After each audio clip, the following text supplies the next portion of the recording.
Que Dieu vous bénisse, mes bien-aimés dans le Seigneur. Dans cet enseignement, j'aimerais parler à une personne qui a été offensée, tu as été blessé par quelqu'un et aujourd'hui tu as du mal à pardonner à cette personne. Et toutefois que tu penses à cette situation, tu ressens l'amertume au fond de toi, ton cœur est chargé de colère. Bien-aimé, je vais te dire que cette colère qui est en toi est en train de te détruire toi-même. En réalité, quand tu te mets en colère contre quelqu'un et que tu... Comment faire pour attirer la grâce de Dieu dans sa vie? La première clé pour attirer la grâce de Dieu dans ta vie, c'est d'être humble. La Bible dit que Dieu fait grâce aux humbles. Une personne qui est humble attire la grâce de Dieu dans sa vie. L'humilité précède la gloire et l'orgueil précède la chute.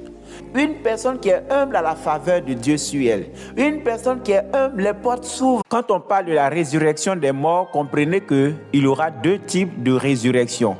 Il y aura la résurrection des justes et il y aura la résurrection des pécheurs. La Bible dit qu'à la fin des temps, les morts reviendront à la vie.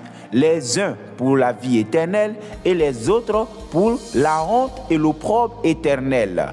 La résurrection des pécheurs aura lieu après le millénaire. Est-ce que tu sais le nombre d'âmes que tu détruis en échouant? On n'échoue jamais seul. Ça, c'est ce que j'ai compris. On échoue jamais seul. De la même manière qu'on ne réussit jamais seul, c'est comme ça on n'échoue jamais seul. Quand tu échoues, tu as fait échouer plusieurs. Et quand tu réussis, tu as fait réussir plusieurs. C'est l'une des choses qui doit faire que tu ne dois jamais penser que tu te bats pour toi seul. Je vous dis la vérité. Il y a des signes qui prouvent qu'une personne appartient à Jésus.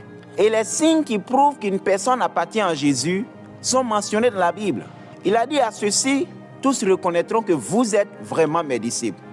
Même quand il a parlé des faux prophètes, il dit vous les reconnaîtrez à leurs fruits.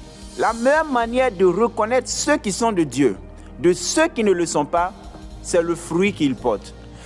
Plus on connaît Dieu, plus on devient humble. Plus on connaît Dieu, plus on aime son prochain. La Bible dit que connaître Dieu, c'est aimer son prochain. Dans le livre de 1 Jean, il est écrit, celui qui n'aime pas son prochain n'a pas connu Dieu, car Dieu est amour. Et la preuve que quelqu'un connaît Dieu, c'est l'amour qu'on voit dans la vie de cette personne. Plus une personne connaît Dieu, plus une personne a la... Un enfant de Dieu ne tombe pas dans le péché sans que Dieu l'avertisse. La plupart des gens qui tombent dans le péché, c'est parce qu'ils n'ont pas écouté l'avertissement de Dieu. Voilà pourquoi il faut être sensible au Saint-Esprit, il faut écouter les avertissements du Saint-Esprit afin de ne pas tomber dans le péché. Comprenez une chose, avant que Delilah va faire tomber Samson, elle a commencé avec des petites blagues. Il y a certaines choses qui prouvent que tu es en train d'aller vers la chute.